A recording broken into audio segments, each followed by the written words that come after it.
세계적인 가수 방탄소년단 BTS를 배출한 이 빅히트 엔터테인먼트의 방시혁 의장이 자신의 모교인 서울대에서 졸업식 축사를 한 말인데요.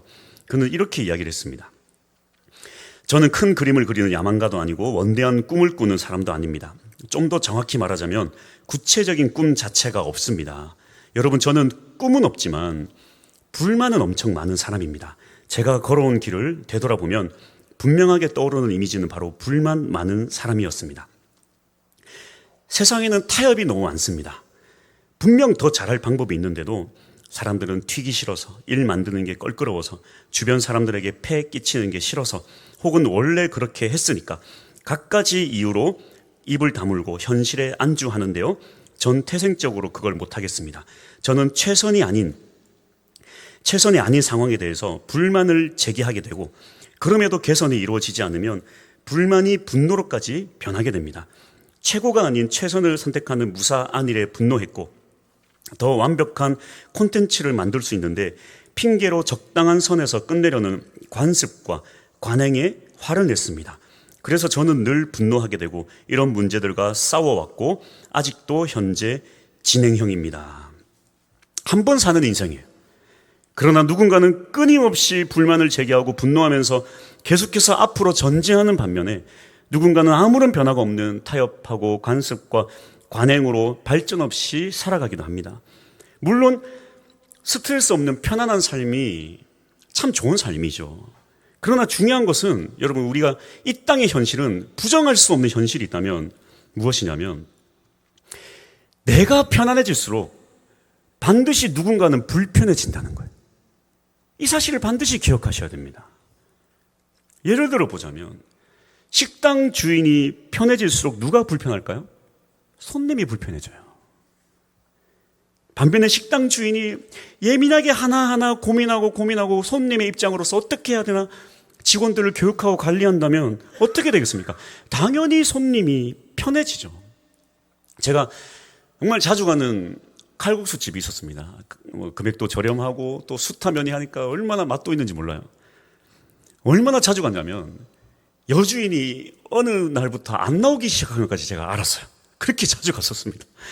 근데 참 아쉽게도 여주인이 안 나오고 이렇게 홀 서빙을 하는 어떤 아줌마를 좀 구했나 봐요. 그런데 어느 날은 이렇게 테이블을 행주로 딱 닦았는데 이루 말할 수 없는 그 행주 썩은 내가 나는 거예요.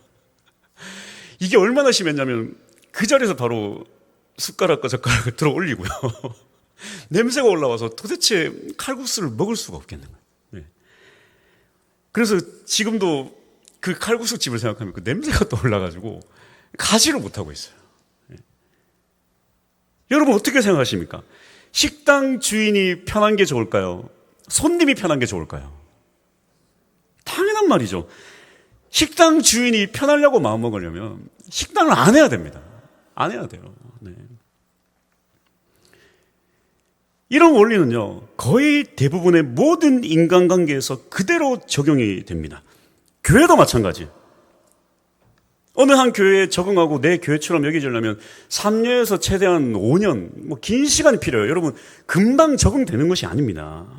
그래서 교회에 3년 미만의 성도를 새신자라고 한다면 분명한 건 이것입니다. 어쩔 수 없어요. 기신자가 편할수록 새신자는 불편해집니다. 그러나 기신자가 편할수록 기신자가 불편해질수록 새신자는 편해질 수밖에 없어요. 이건 어떻게 함께 갈 수가 없습니다. 예를 들어서 찬양은 어떨까요? 찬양도 마찬가지죠. 기성세대가 좋아하는 찬양일수록 젊은 세대는 그 찬양이 힘들어요. 보세요, 오늘 찬양도 창파가 뭡니까, 창파가. 말이 너무 어려워. 애들이 무슨 말인지 이해를 못하는데 무슨 찬양이 은혜가 되겠어요. 근데 또 깊이 들어가면 참 은혜가 되는데 이게 참 어렵다는 거예요. 또 젊은 세대가 좋아하는 찬양, 리듬이 복잡하고 힘들고 기성세대가 힘들 수밖에 없어요. 결국에 교회는 어떻게 해야 되는가? 이러한 관계 속에서 어느 하나를 선택할 수밖에 없어요. 누구를 편하게 하고 누구를 불편하게 할까? 이걸 선택할 수밖에 없는 게 바로 교회입니다. 근데 문제는 뭐냐면 교회가 변하지 않는 이유가 있어요. 문제가 뭐냐면 목소리가 큰 사람이 이기는 게 이 교회에도 당연히 들어와서 이 교회의 원리로 작용한다는 것입니다. 잘 보십시오. 기신자는 목소리를 내지만 새신자는 목소리를 내지 않아요. 그리고 기성세대는 목소리를 내지만 젊은 세대는 목소리를 내지 않습니다. 교회를 떠날 뿐이죠. 그래서 많은 교회들이 잘못된 판단을 하는 이유가 바로 이것입니다. 목소리 내는 사람들이 전부의 의견인 양 받아들이고 그렇게 결정한다는 것입니다. 그래서 교회들이 변하지 않아요. 변화되지 않습니다. 반드시 기억하십시오. 누군가가 편하게 살고 있다면 누군가는 매우 불편하다는 이 사실을 반드시 기억하시기 바랍니다. 우리 교회도 마찬가지예요. 누가 편하고 누가 불편할까? 이런 우를 범하지 않기 위해서 우리는 어떻게 해야 할까요? 과연 어느 쪽을 편하게 하는 것이 하나님의 뜻일까? 우리에게 지혜가 필요합니다. 하나님의 지혜가 필요하고 하나님의 뜻이 이곳에 차고 넘칠 수 있기를 축복합니다. 그러기 위해선 우리가 하나님의 뜻을 잘 알아야 돼요. 어떻게 하면 알 수 있을까? 첫 번째, DNA를 갈아엎으라. DNA가 무엇입니까? 이 생명의 유전 정보를 다 담고 있는 것이 바로 DNA입니다. 인간이 왜 인간을 낳고, 고양이가 왜 고양이를 낳고, 개가 왜 개를 낳습니까? 이 DNA 때문이에요. 그뿐만 아니죠. 이 부모의 생김새, 건강, 키, 성향, 모든 유전 정보를 다 담고 있는 것이 바로 DNA입니다. 성경에서 말하는 인간의 DNA는 아쉽게도 아담과 하와의 이 불순종의 DNA를 지니고 있다고 성경은 말하고 있습니다. 그래서 인간의 DNA 유전은 누구에게서 이어받았는가? 요한복음 8장 44절, 너희는 너희 아비 마귀에게서 났으니 너희 아비의 욕심대로 너희도 행하고자 하느니라. 충격적이게도 인간의 DNA 유전자는 마귀에게서 이어받았다. 그래서 인간은 욕심을 부리고 거짓말을 일삼으며 살아가는 것입니다. 그의 부모의 형상을 그대로 닮은 거예요. 하지만 하나님이 우리를 그렇게 그냥 내버려 두지 않으셨습니다. 바로 예수 그리스도를 통해 하나님을 아버지 삼을 수 있게 한 것입니다. 자, 근데 여기서 중요한 것이 있는데요. 우리가 바뀐 것은 아버지만 바뀐 게 아니에요. 아버지 마귀에서 하나님 아버지로만 바뀐 게 아니라 하나님을 아버지로 섬기는 순간 무엇이 바뀌냐면 우리의 DNA가 바뀐다는 것입니다. 우리의 영적 유전 정보가 다 바뀐다는 거예요. 이걸 고린도후서 5장 17절에서 뭐라고 합니까? 그런즉 누구든지 그리스도 안에 있으면 새로운 피조물이라. 이전 것은 지나갔으니 보라 새 것이 되었도다. 새로운 피조물. 이 원어 그대로 해석하면 새롭게 창조되었다. 그리스도 안에 있으면 완전히 새롭게 창조된 사람이 되는 것입니다. 완전히 새롭게 DNA가 새롭게 완전히 새롭게 변화된다는 것이에요. 이것을 골로새서에서는 더욱 심층적으로 뭐라고 표현하는가? 3장 2절, 위의 것을 생각하고 땅의 것을 생각하지 말라. 이렇게 하나님의 DNA를 유전으로 받은 사람들의 특징이 무엇인가? 생각 자체가 다르다는 것입니다. 땅을 생각하며 살던 사람이 하늘을 생각하고 위의 것을 생각하며 산다는 것이에요. 완전 개념 자체가 바뀌는 것입니다. 제가 옛날에 강아지를 키웠는데요. 시추라는 강아지인데 머리가 나빴습니다. 머리가 나빴는지 고집이 셌는지 저도 지금 잘 모르겠어요. 오줌을 항상 이불에다 싸는 거예요. 항상 이불에다 싸요. 참 이 강아지가 애정이 제가 남달라가지고 하리 보고도 언니라 불러라 그럴 정도로 제가 애정이 강했는데 바라기는 이 강아지가 사람처럼 살길 바랬습니다. 야, 저 우리 좀 인격적으로 살자. 제발 이불에다 똥오줌 좀 싸지 마라. 그리고 맨날 뭐 무심코 쭉 있다가 먹을 것만 주면 그냥 야, 이렇게 제발 좀 그러지 마. 우리 좀 제발 좀 인간답게 살자. 걔한테 그걸 바랬다니까요. 걔한테. 시추를 키우면서 보더콜리가 되기를 바랬다는 거예요. 인간이 되기를 바랬다는 거예요. 그게 가능하겠습니까? 이 DNA가 완전히 바뀌어야 되는데 가능하겠냐고요. 그런데 우리에게 이런 일이 일어난다는 것입니다. 마귀의 DNA에서 하늘 아버지의 DNA로 변화되는 이런 놀라운 일이 일어난다는 것입니다. 할렐루야. 고개를 들 수 없는 땅만 바라보고 살아가는 이 돼지 같은 욕심의 DNA에서 하늘을 바라보고 살아갈 수 있는 하늘의 DNA를 입었다는 것입니다. 그래서 이 그리스도인의 정의는 바로 이것입니다. DNA가 완전히 갈아엎어진 사람. 이것이 바로 이 그리스도인입니다. 이것은 내가 하는 것이 아니라 예수 그리스도를 믿을 때, 그 안에 거할 때 내게 일어나는 아주 놀라운 일입니다. 그래서 당연히 이 DNA가 바뀐 사람은 생각도 달라야 되고 행동도 달라야 되고 모든 것이 다 달라야 돼요. 이것이 그리스도인입니다. 다 달라야 돼요. 문제는 무엇이냐면 원래 우리가 마귀의 자녀이기 때문에 이 관성에 따라 계속해서 이 과거의 DNA로 돌아가려고 한다는 거예요. 가장 큰 문제는 뭐냐면 하늘의 DNA와 이 땅의 DNA가 섞이면 괴물이 된다는 거예요. 괴물. 예. 이 얼마나 무서운 일이냐면 예수를 믿는다면서 땅의 것을 생각하고 그리스도인이라고 하면서 하늘을 바라보지 않고 살아간다는 거예요. 이 괴물이에요, 괴물. 세상에 속하지도 않고 하늘에 속하지도 않은 자. 여러분,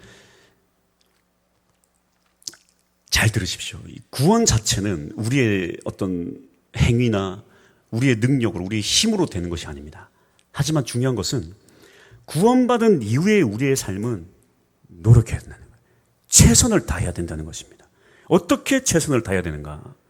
두 번째 우리가 볼 것은 고정관념을 뛰어넘어야 되는데요. 이 골로새서 3장 1절의 그 방법을 잘 설명해 주고 있습니다. 그러므로 너희가 그리스도와 함께 다시 살리심을 받았으면 위의 것을 찾으라. 거기는 그리스도께서 하나님 우편에 앉아 계시느니라. 이 마귀 DNA 관성, 계속해서 우리가 되돌아가려는 이 마귀 DNA 관성을 이기는 방법이 뭐냐면 바로 성경에 나와 있습니다. 위의 것을 찾으라. 여기 이 찾는다는 원어가 너무 중요한 말씀이에요. 이 찾는다는 원어는 이 제테오인데요. 이 무슨 의미냐면 예를 들어서 일반적인 기도하다의 이 프로슈코마이는 어떤 특별한 목적이 없어도 우리가 어떤 기도해야 될 내용이 없어도 그냥 당연히 하나님 앞에 나와서 기도하는 게 그냥 기도 자체가 그냥 프로슈코마이라면 이 찾는다라는 제테오는 생명을 걸고 인생을 걸고 모든 것을 걸고 반드시 찾아내야 된다는 것을 의미합니다. 쉬지 말고 열심을 다해 찾을 때까지 조사하고 연구해서 반드시 그것을 찾아내야만 되는 것. 이것이 바로 이 제테오예요. 그래서 그리스도와 함께 다시 살리심을 받았으면 위의 것을 내 인생을 걸고 내 목숨 걸고 계속해서 찾아야 된다는 것이에요. 이것이 바로 우리가 해야 될 일입니다. 그냥 가만히 있으면 되는 게 아니에요. 찾아야 된다는 거예요. 이 동일하게 쓰인 구절로 마태복음 6장 33절. 그런즉 너희는 먼저 그의 나라와 그의 의를 구하라. 자, 이 말씀 중요하니까 계속 띄워주십시오. 자, 이 마태복음 6장 34절 말씀 중요한데요. 여기 이 구하라도 제테오예요, 제테오. 이거 잘 보십시오. 주기도문을 가르쳐 주신 예수님께서 주기도문도 하나님 나라를 찾으라는 그런 내용인데, 자, 하나님의 나라와 그의 의를 그냥 구하라는 게 아니에요. 이 제테오. 내 인생을 걸고 목숨을 걸고 모든 것을 다해 구하라는 거예요. 참 아쉬운 게 그거예요. 우리의 한글 성경이 그냥 너무 쉽게 지나가는 거예요. 그의 의를 구하라. 그 찬양도 그래. 먼저 그 나라와 의를 구하라. 구하라가 너무 그냥 아쉽게 지나가요. 먼저 그 나라와 의를 구하라 뭐 이래야 되는데 이게 너무 아쉬워. 이 그냥 구하는 게 아니에요. 이 제테오 구하라. 제테오. 자, 이게 왜 비밀이냐면 그냥 하나님 나라 의를 주세요. 그렇게 구하면 이 모든 것을 너에게 더하시리라가 아니라는 거예요. 이 모든 것을 너에게 더하시는 방법은 그의 나라와 그의 의를 내 인생을 걸고 구할 때에 나머지 모든 것을 너에게 주겠다. 이런 의미입니다. 정확한 의미가. 다시 말하면 우리가 하나님을 위해 내 인생을 걸면 하나님이 나를 위해 인생을 거시겠다. 하나님 인생 아니지만 이게 원리예요. 내가 하나님의 나라를 내 인생을 걸 때 하나님 나에게 그 모든 것을 더하여 주시겠다. 인생을 걸지 않으면 모든 것을 받을 수가 없어요. 이게 원리입니다. 이게 원리예요. 수예배 때 제가 잠깐 한 얘기인데요. 지금 팔레스타인에서 전쟁이 한창이잖아요. 제가 뭐 누가 잘했고 누구 편이고 저 그 얘기는 하고 싶지 않고 단지 이스라엘 유대인들을 살펴보기 원하는데, 자, 유대인들이 원래는 팔레스타인이 이제 자기 땅이라고 주장을 하잖아요. 이게 뭐냐면 유대인들이 생각하는 천국, 하나님의 나라는 뭐냐면 오직 유대인들만, 딴 사람도 안 돼요. 이방인들은 안 돼요. 오직 유대인들만 팔레스타인 땅에 거하는 것이 그게 천국이고 그게 하나님 나라라고 그들은 생각하는 거예요. 이 구약의 세계관에서는. 그러니까 이 천국의 중심은 예루살렘이고 팔레스타인은 천국이고. 그러니까 어떻게든 그 땅을 차지하려고 하는 거예요. 네. 참 웃긴 일이죠. 사실은 하나님의 사랑의 대상으로 예루살렘을 선택했는데 예루살렘이 신이 돼버린 겁니다. 예루살렘이 천국이 돼버린 거예요. 그게 아닌데. 네. 근데 잘 보세요. 오직 유대인들만 그 팔레스타인 땅에서 예루살렘에서 천국을 소유하고 누릴 수 있는데 세상에 이 예수라는 작자가 나오더니 아무나 예수 믿으면 천국 들어갈 수 있다는 거예요. 아무나 예수 믿으면. 이게 무슨 궤변이야. 유대인들 입장에서. 말이 안 되는 거예요. 우리들만 누릴 수 있는 천국인데 아니 예수만 믿으면 아무나 천국 간대. 저 땅끝 저 오지에 있어도 예수를 믿기만 하면 천국 백성이 된다는 거예요. 이걸 어떻게 받아들이냐고요. 자 보십시오. 지금 이스라엘이 이 팔레스타인과 이 예루살렘을 탈환하려고 하잖아요. 자, 예수를 믿는 순간 예수가 세우신 그의 나라, 이방인들도 들어갈 수 있는 그의 나라를 믿고 따르는 순간 그 팔레스타인 땅과 예루살렘을 포기해야 된다는 얘기예요. 이게 지금 무슨 의미인지 잘 이해가 안 되시죠? 예루살렘이 얼마나 중요한 땅인 줄 아세요? 이걸 그냥 아주 쉽게 돈으로 환산해 봅시다. 여러분 뭐 예루살렘 하니까 좀 이해가 안 되시나 본데 강남 땅으로 생각해 봅시다. 강남 땅에 우리 모두가 한 빌딩 10채씩 소유하고 있다고 쳐봅시다. 10채씩 소유하고 있어요. 조사를 해보니까 우리 조선시대 우리 조상님들이 빌딩 10채씩 다 소유하고 있었던 거야. 그걸 이제 우리는 받기만 하면 돼. 근데 지금 계산해보니까 한 채당 200억이야. 10채면 얼마입니까? 2천억이죠. 생각만 해도 기분이 좋지 않습니까? 그 서류 문서가 우리한테 있네. 네. 근데 예수를 믿으려면 이걸 다 포기해야 돼요. 무슨 말인지 이해가 안 돼요. 2천억이 뭔지 모르겠습니다. 그냥 난 잘 모르겠어요. 이게 되겠냐고요. 유대인들한테는 이거는 사실 비교가 안 되죠. 이 예루살렘을 포기하고 이 팔레스타인 땅을 포기한다는 건 이거는 사실 비교가, 이 어떤 가치, 그러니까 돈으로 환산할 수 있는 가치가 있는데 유대인들은 그렇다니까요. 예수를 믿으려면 이걸 포기해야 돼요. 이게 예수를 믿는 것입니다. 이게 예수를 믿는 거예요. 그의 나라와 그의 의를 구한다는 건 바로 이것입니다. 내 나라를 버리지 않으면 그의 나라를 구할 수가 없어요. 그래서 누군가에게는 예수 믿는 건 너무 쉽습니다. 그냥 내 모든 거 버리면 그냥 그의 나라를 얻을 수 있는 거예요. 그냥 누군가에게는 불가능해요. 가지고 이게 너무 많다. 버릴 수 없는 게 너무 많다. 그의 나라를 들어갈 수가 없습니다. 버릴 수가 없는 거예요. 그래서 예수님께서 그의 나라를 네 인생을 걸고 네 목숨을 바쳐서 그의 나라를 구해야 된다. 나머지 다 줄게. 너희가 원하지 않았던 것까지도 다 줄게. 근데 너희가 그거 붙잡고 있으면 아무것도 얻을 거 없어. 이겁니다, 이거. 이 DNA가 바뀐다는 게 이렇게 어려운 일이에요, 이렇게. 이 모든 것보다 가장 무서운 게 무엇입니까? 인간의 고집이죠. 이 고정관념입니다. 바뀌지 않아요, 사람은. 사람 바뀌지 않습니다. 제일 슬픈 말이지만 당연한 세상의 원리예요. 사람은 바뀌지 않는다.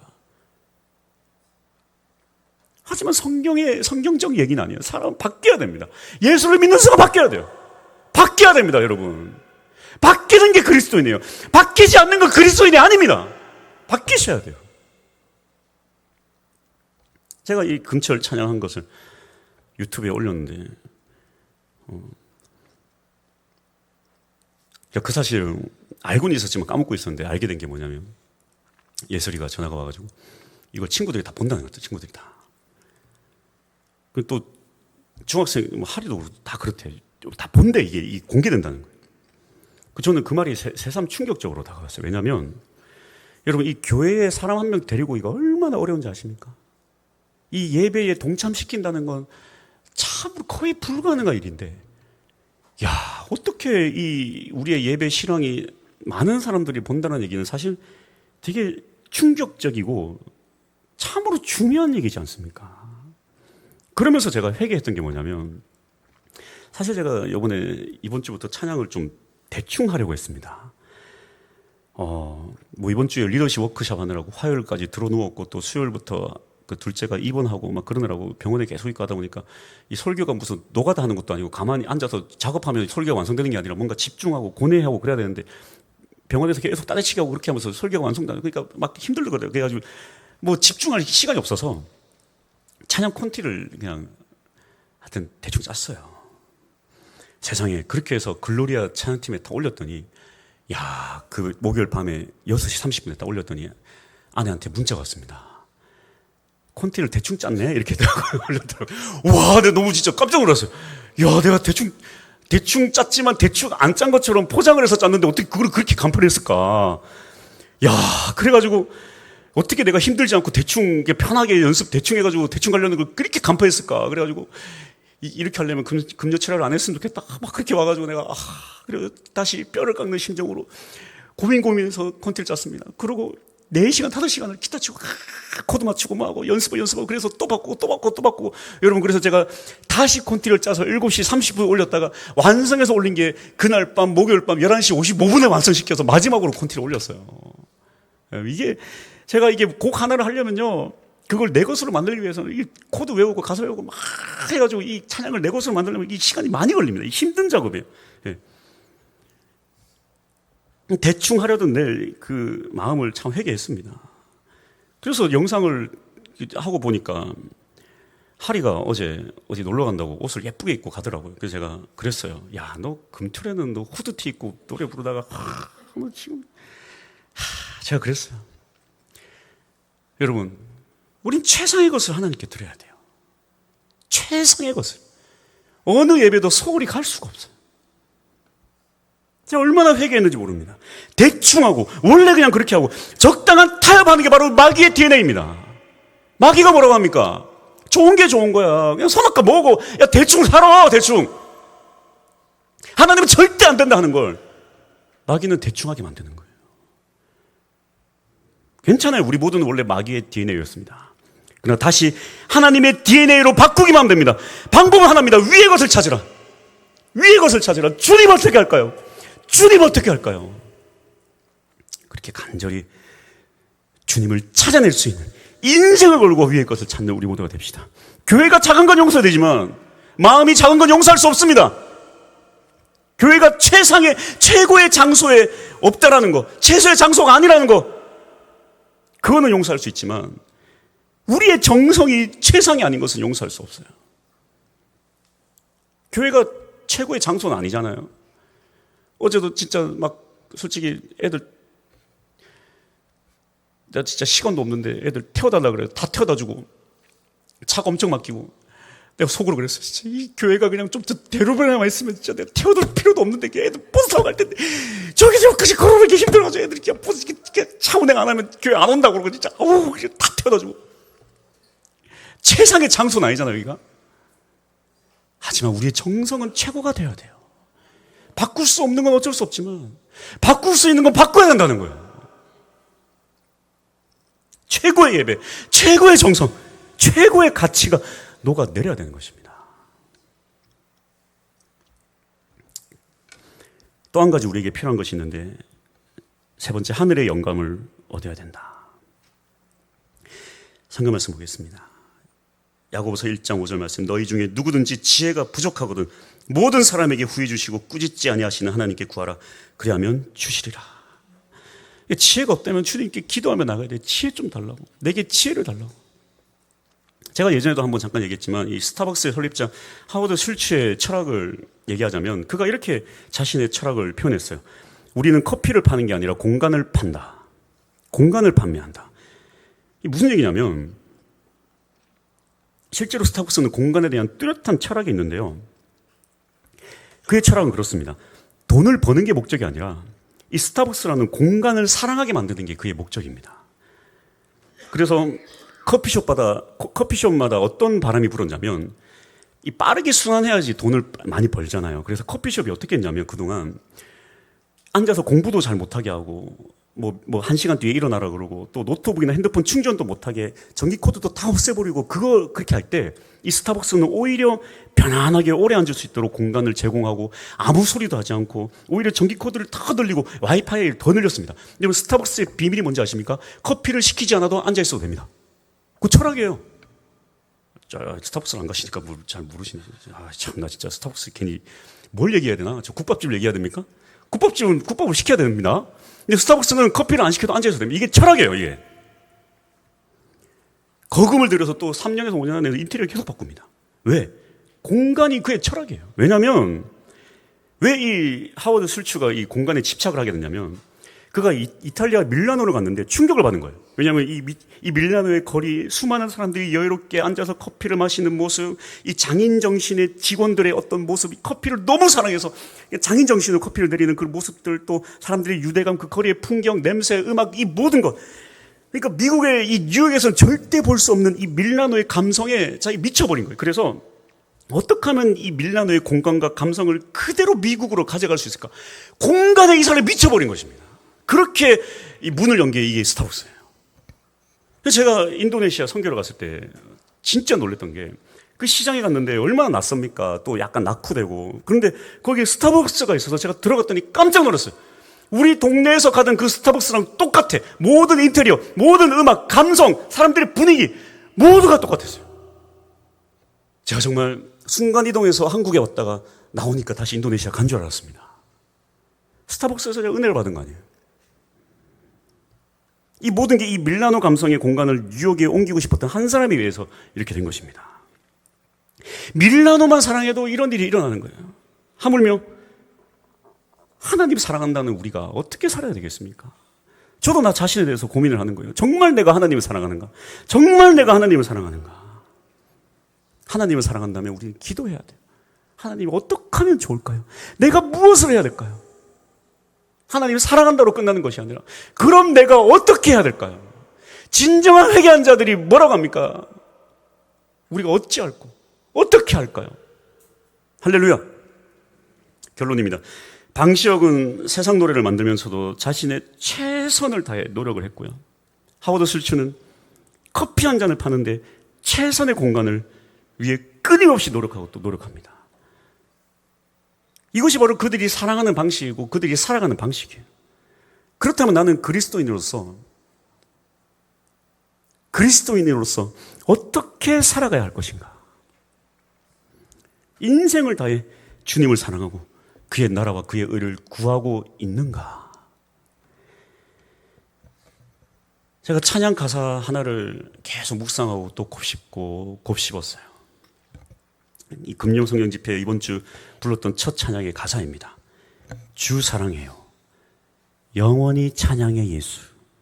신령과 진정으로 경배드려요. 이 영상 하나를 올리려고 그 영상을 뽑아내고 또 진우시켜서 신디를 2번이나 녹음하고 예슬이 불러놓고 2번이나 노래 부르게 하고 또 기타 또 녹음하고 몇 번을 녹음을 해서 그거를 제가 또 다 받아서 소스를 받아서 또 믹싱을 다 하고 하루 종일 걸립니다. 하루 종일. 그래서 어제 7시쯤에 거의 완성이 되면서 그 영상을 얼마나 내가 많이 봤겠어요. 보고 또 보고 그렇게 완성을 하는 거예요. 근데 좋아요를 안 누르니까 내가 열론 봤는데 어쨌든 그냥 넘어가고 어쨌든 그거를 수십 번 수백 번 보고 있는데 그 영상에 나와서 그렇게 열창을 하고 있는 내 모습을 보고는 이런 질문을 했습니다. 주 사랑해요. 영원히 찬양해 예수. 신령과 진정으로 예배드려요. 그렇게 소리 고래고래 질러가면서 소리치는 내 자신을 보면서 너 진짜냐 그거? 너 그거 진짜야? 또 되묻고 또 되물었어요. 너 진짜 주 사랑하는 거 맞냐? 영원히 찬양해 예수. 진짜 영원히 찬양할 거냐?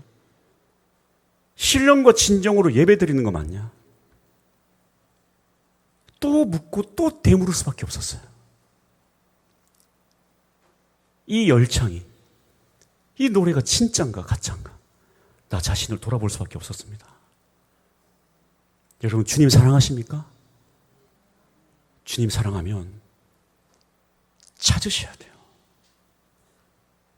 그냥 찾으라고 성경에서 말하고 있지 않습니다. 인생을 걸고 찾아야 돼요. 위의 것을 찾아야 돼요. 주님 원하는 게 무엇입니까? 주기도문에 나와 있잖아요. 하늘의 것이 땅에 내려오는 것이 그것이 바로 하나님 나라라고.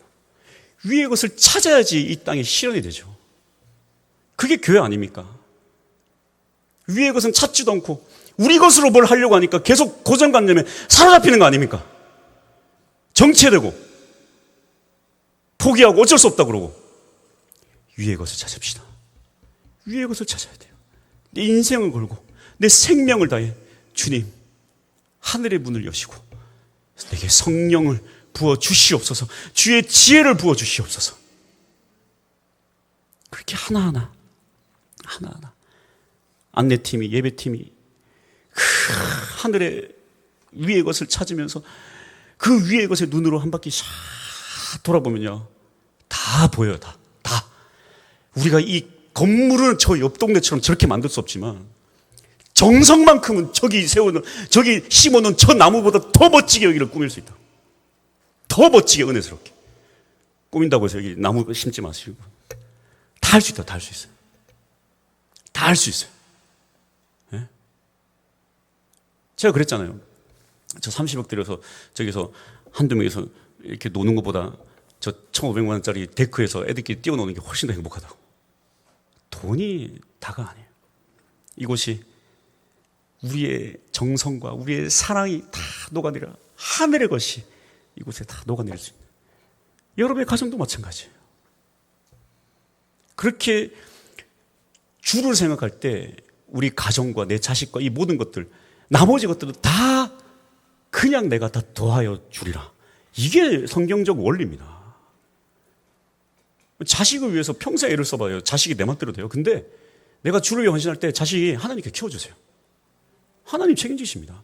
여러분이 뭘 할 수 있습니까? 자식을 위해서. 예? 할 수 있는 게 뭐가 있어요? 의사도 못하는데. 도대체 뭘 할 수 있습니까? 아무것도 할 수 없어요. 여러분이 자식을 위해 사시는 거 아무것도 없어요. 주가 하셔야 돼요. 주가. 그러나 주님이 우리에게 요구하는 것이 있습니다. 하늘의 것을 찾으라. 결단하며 나갑시다. 찬양합시다.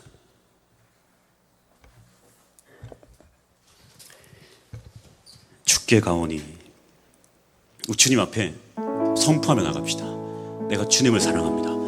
이 사랑한다는 말이 입으로만 멈추는 말이 되지 않았으면 좋겠어요. 행동으로 표현됐으면 좋겠습니다. 그러기 위해서 나는 어떻게 해야 됩니까? 주님 내가 어떻게 할까요? 이것이 핵심이에요.